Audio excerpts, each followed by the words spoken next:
Page 11, Pizzicati. Pizzicato is a style of playing or technique of playing a stringed instrument like I play violin in a local orchestra. And we do this piece, or have done it in the past. It's just a lot of fun. There's no bowing involved. It's all done with plucking the strings. So we put our bows down and we pluck the strings throughout it all. And that's sort of what we want here. All these staccatos are going to be very short. However, that's articulation. We do that later. So right now I'm just going to follow the normal routine I go through to learn a piece of music, what I've been doing in all the videos. And that is, look it over first. 4/4 time, no sharps or flats, we're in the key of C major. Make sure you can do the C major scale, at least 1 octave up and down. It'd be better, if you're getting to the point, it'd be really, you do it 2 octaves. If you can do it 1 octave, then start doing it 2 octaves here. I cover it in the scale video, I'll discuss it there. We come in on a pickup beat. So a half a beat, that's the end of 4. 4 and 1, you hear. The hand's moving around quite a bit. So right now, again, I'm going to connect all the notes. 1 and 2 and 1 and. Right there, I want to connect that. If you'll relax the hand, the thumb will reach it. You might have to move over a little bit, but don't move over a lot. Here. The thumb. 3, rest.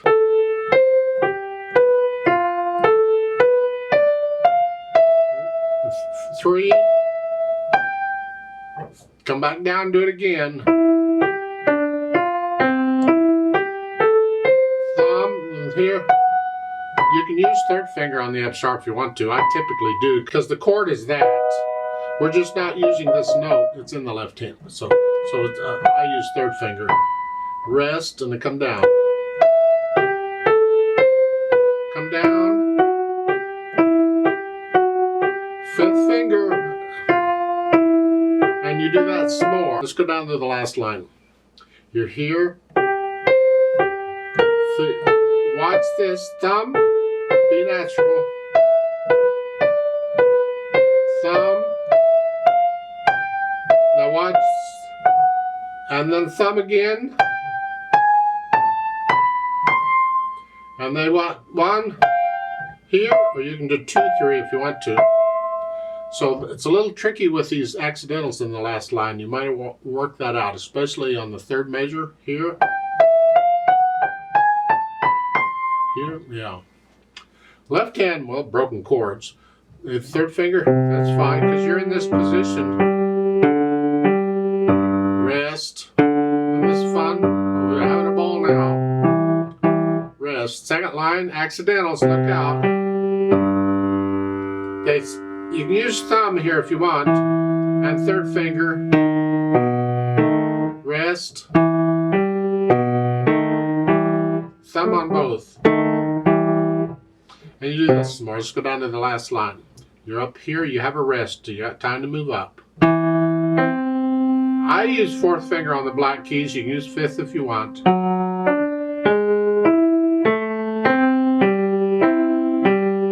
Next to the last measure, the last note, that is a B and an F. Just a 5/7 chord in C major. And then here, they come down. Okay. Then try to put the hands together. That's a. Don't worry about hesitating. Just try and get this to work together. And then here, rest. Both hands rest on beat 4, and then the right hand plays on the end of 4. Here.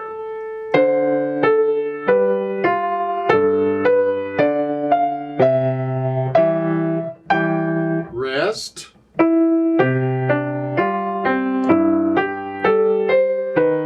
Here. Rest. So both hands are moving a little bit here, so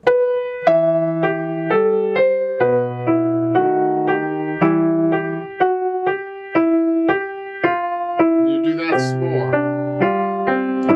Last line is here.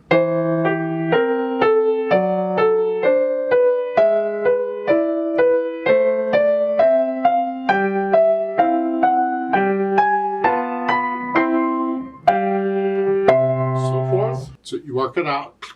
At whatever speed, go slow, it doesn't matter. But then go back and get rid of the hesitations because it needs to be a steady beat. And once you can do that, then we'll think about this articulation thing, the staccato, throughout. That's all. Remember, you're pretending to be a bunch of violin and cello players who are just plucking the strings.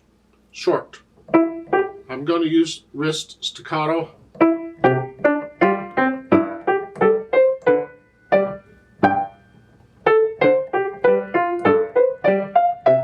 Get the idea? And it's that way throughout.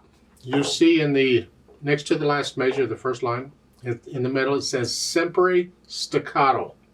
Sempre means always. Staccato means staccato. They're telling you to just do them all staccato, everything, throughout the piece. Okay. Keep in mind that when the orchestra plays this, the string players actually just put their bows down because they're not going to bow anything. They're going to pluck the strings through the whole thing. So everything is staccato here. Dynamics, it goes to the right hand melody. Whatever you think moderately soft is, and you're staying pretty much there until the last line, you're going to go up to loud. So you take the whole line to do it. So in the last line, the first measure is soft or moderately soft. A little louder. Now moderately loud. And as you're going up, that's where you really crescendo up. And then accents make them very loud. So you end up very loud. Then speed. Well, it has to be accurate. And allegretto is between moderato and allegro, and it's kind of, I call it the fun speed, but it's the flow of the piece, not the speed of the beat. So, because if you think 1, 2, that's more of a moderato speed. But with all these eighth notes in here, yeah, I don't know. So, in my opinion, that's about how fast it might go. Then at the last line, above the staff, it says accelerando poco a poco. Accelerando means to accelerate or gradually go faster, like speeding up. Poco a poco means little by little. So you gradually speed up. As you're getting louder, you're going to speed up until at the end you're going fast. And it has to be accurate though. So it's here, a little faster. You just keep speeding up. However fast you can play accurately is how fast you can speed, or how fast you can go after you've sped up. That's a personal thing. I'll leave that up to you.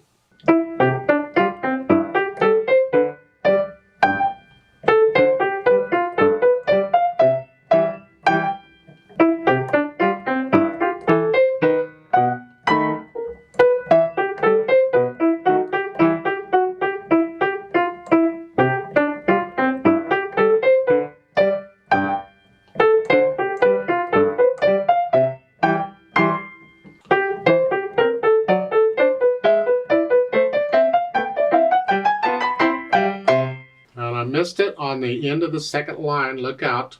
There is a poco retardando there. Slow down a little.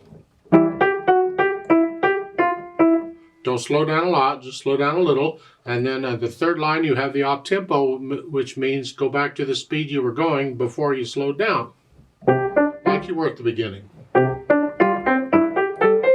I like to play it very, very slowly with you and have you just check your notes. Don't think the rhythm's a problem, but let's check the notes, even just one hand at a time if you need to.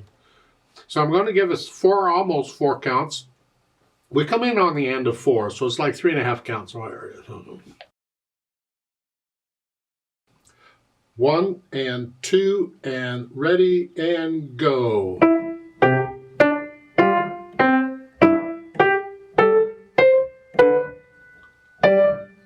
3 and rest.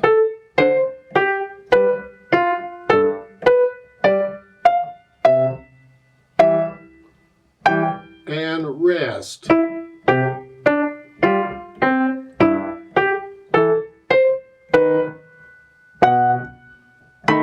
And rest.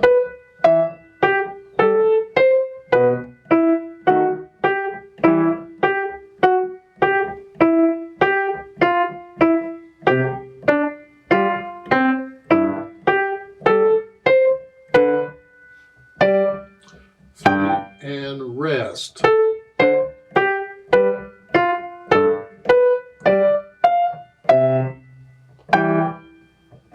And rest.